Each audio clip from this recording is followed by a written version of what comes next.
You can treat Eva's wounds by selecting Eve. If she gets injured, see to her.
Don't touch me.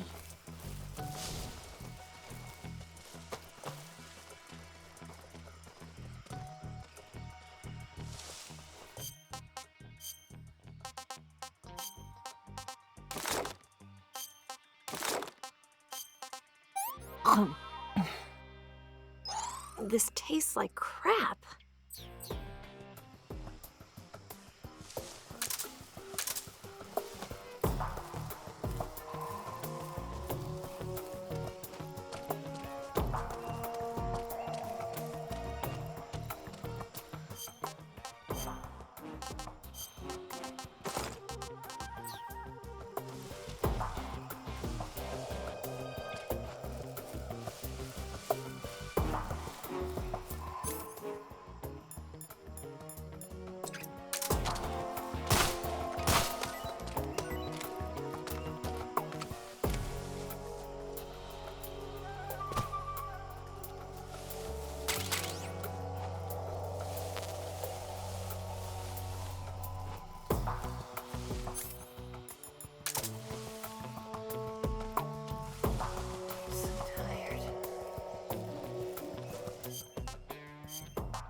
Snake, the lake is just over that cliff. Eva should be able to climb it if you help her. Keep her close to you.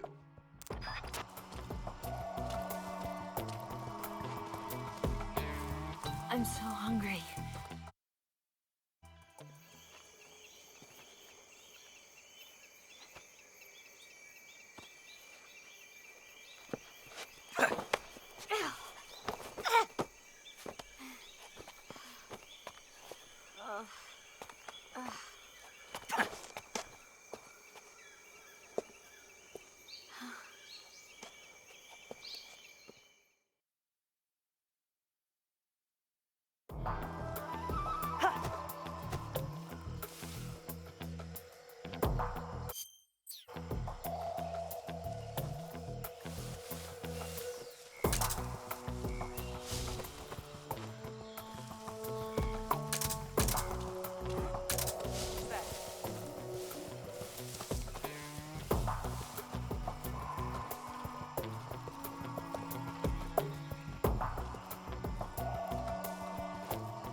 Where'd you go?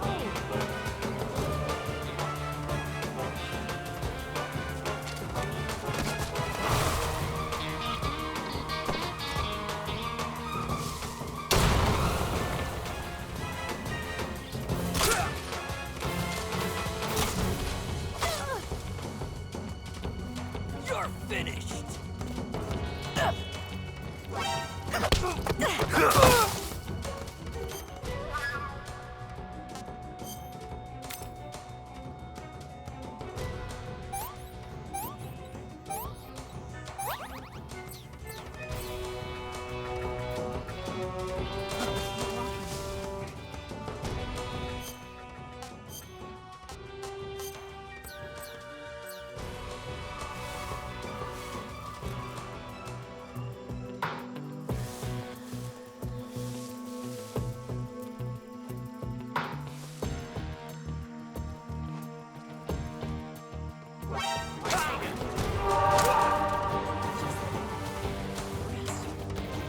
Snake,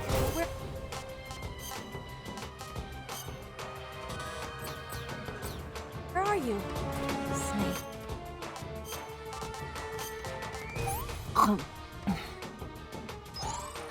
Can I have seconds?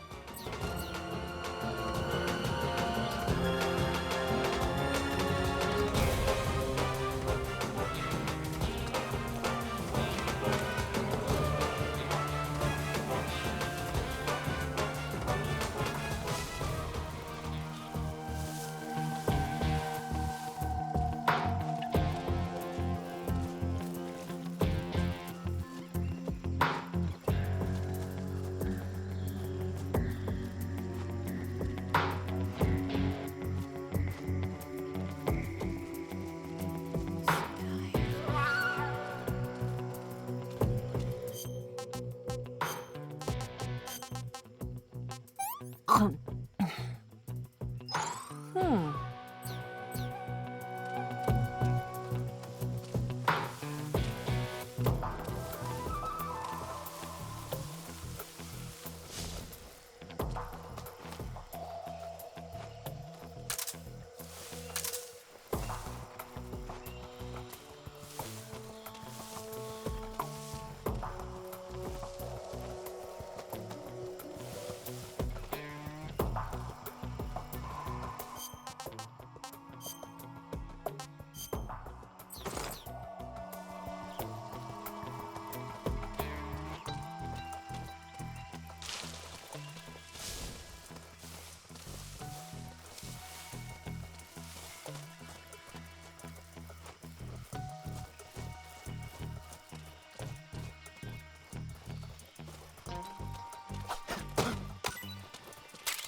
Yuck.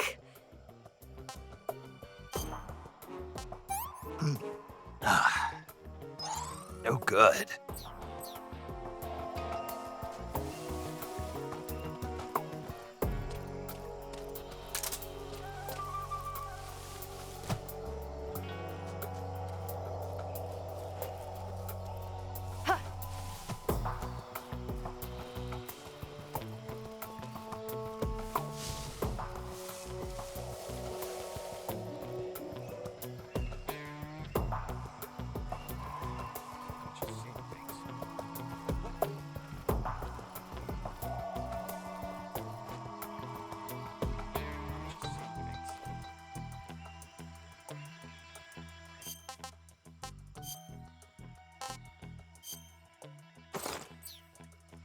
Where'd you go?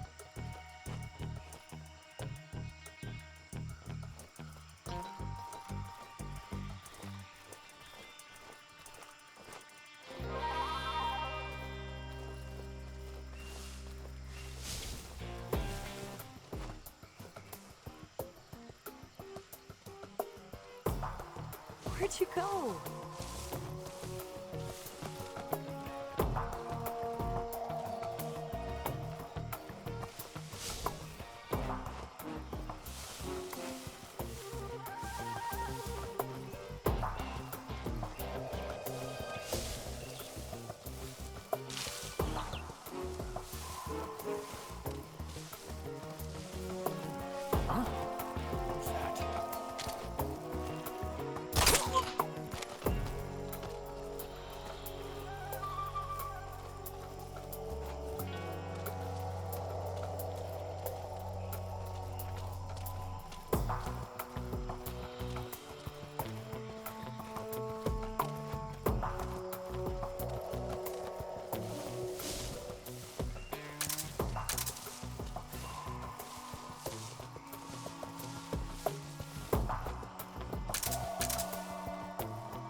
I'm so hungry.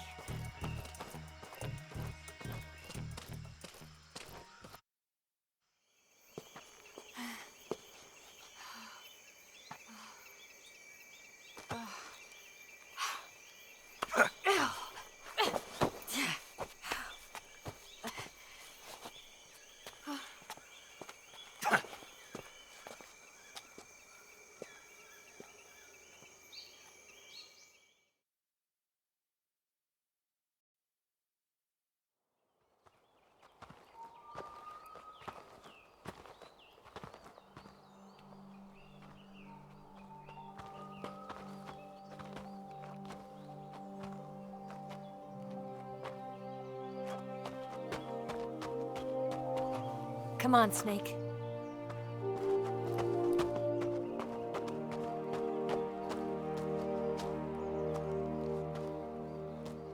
We made it.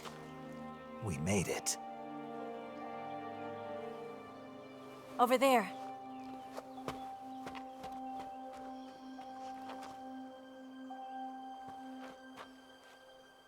It's the boss, isn't it? I'll go get the wig ready to take off. Right. I'll leave you two alone. But come back in one piece, okay?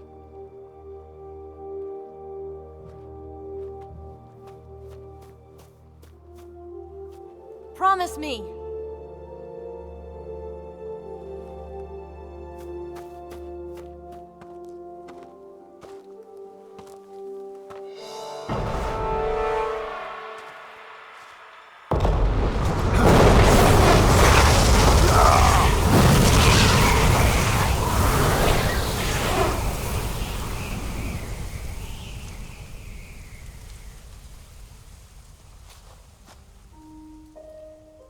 Life's end. Isn't it beautiful? It's almost tragic. When life ends, it gives off a final lingering aroma. Light is but a farewell gift from the darkness to those on their way to die. I've been waiting, Snake, for a long time. Waiting for your birth, your growth, and the finality of today. Boss. Why are you doing this? Why? To make the world one again. The world used to be whole.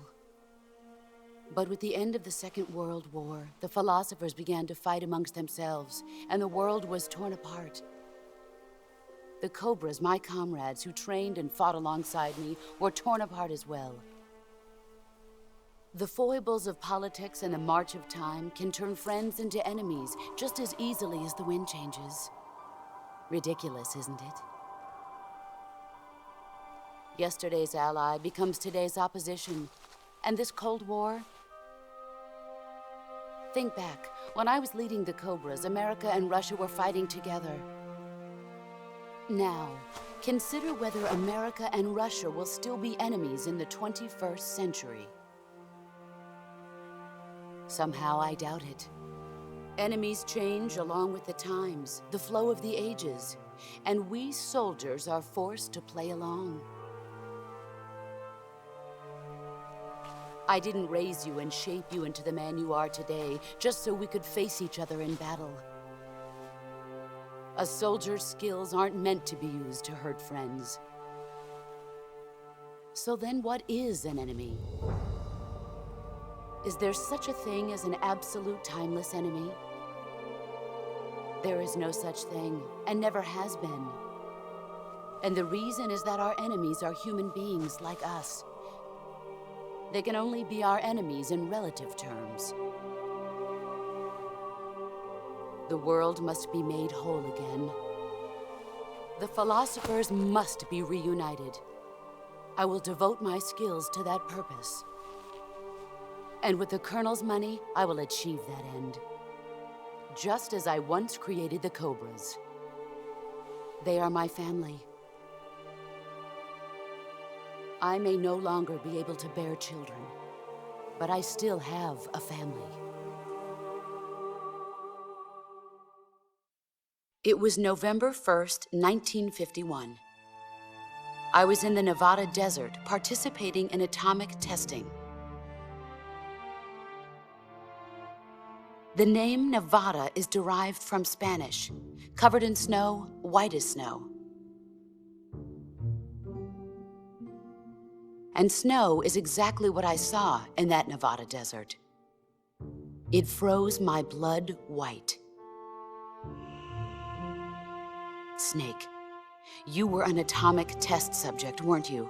On Bikini Atoll. That's part of the reason I was drawn to you. You and I are alike.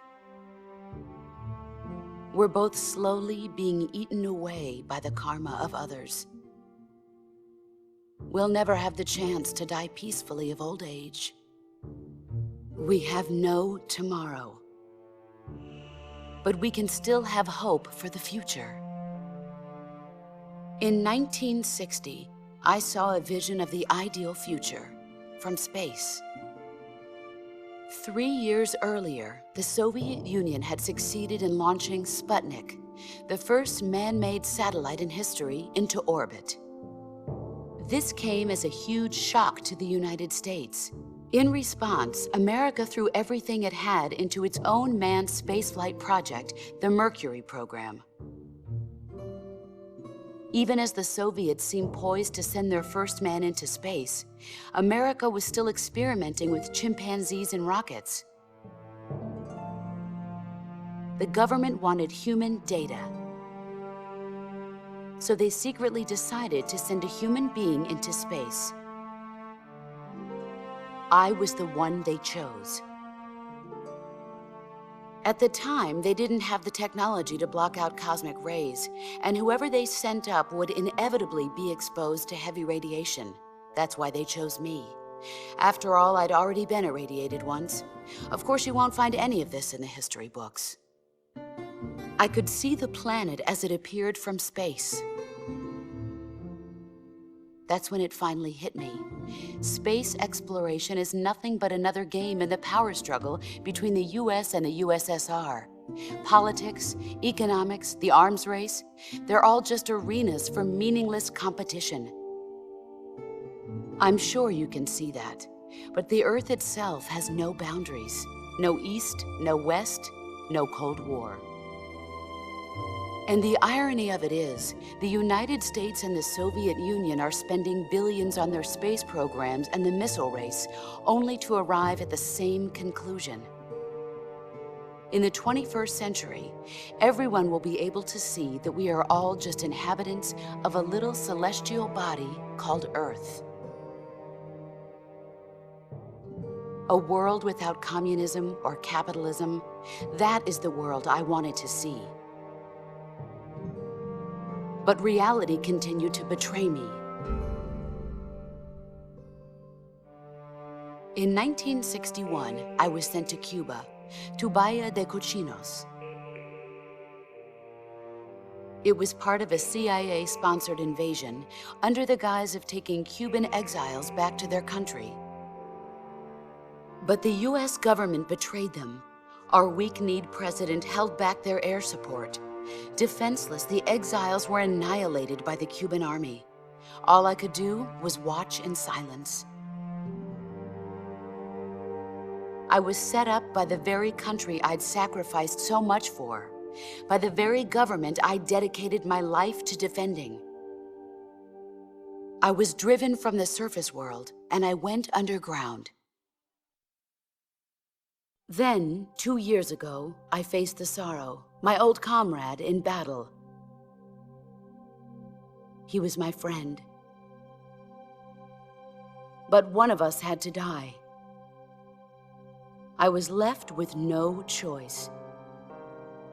The Sorrow gave his life for me. There is no enmity between us. One must live, and one must die. That was the mission. The ones who gave me that mission were the philosophers.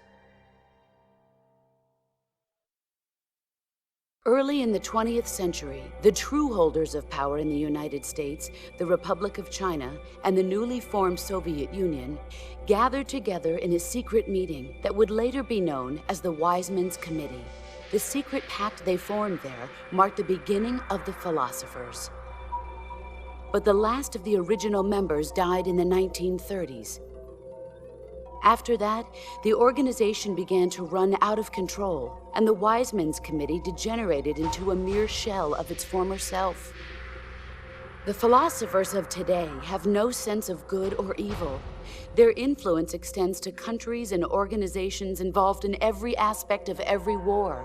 They have become war itself. That's how they operate. The sacrifices of war cause a shift in the times. This shift leads to renewed conflict, and in turn triggers the next war. Like a nuclear chain reaction, each conflict sparks countless others, forming an endless spiral that will continue on for eternity. Do you understand what I'm saying, Snake? By consuming me and you, the philosophers intend to keep that cycle going forever. It was my father who explained all of this to me. He was one of them. You see, I am the last remaining child of the philosophers.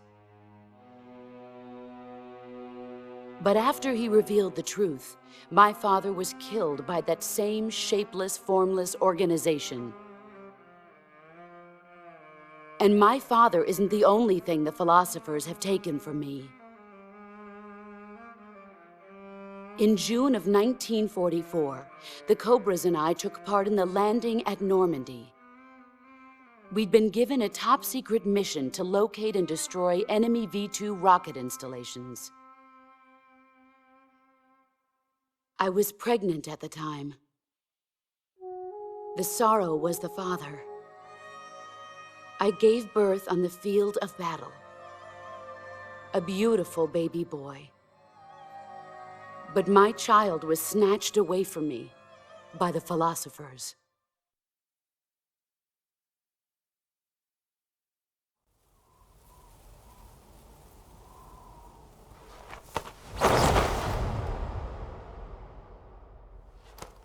Look at this scar. This is proof that I was once a mother. I gave up my body and my child for my country. There is nothing left inside me now. Nothing at all. No hatred, not even regret. And yet sometimes at night, I can still feel the pain creeping up inside me, slithering through my body like a snake.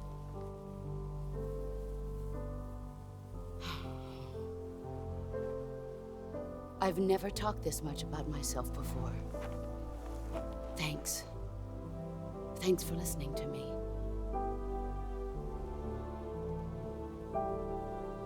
I feel content. Snake, commence the operation. I raised you. I loved you. I've given you weapons, taught you techniques, endowed you with knowledge. There is nothing more for me to give you.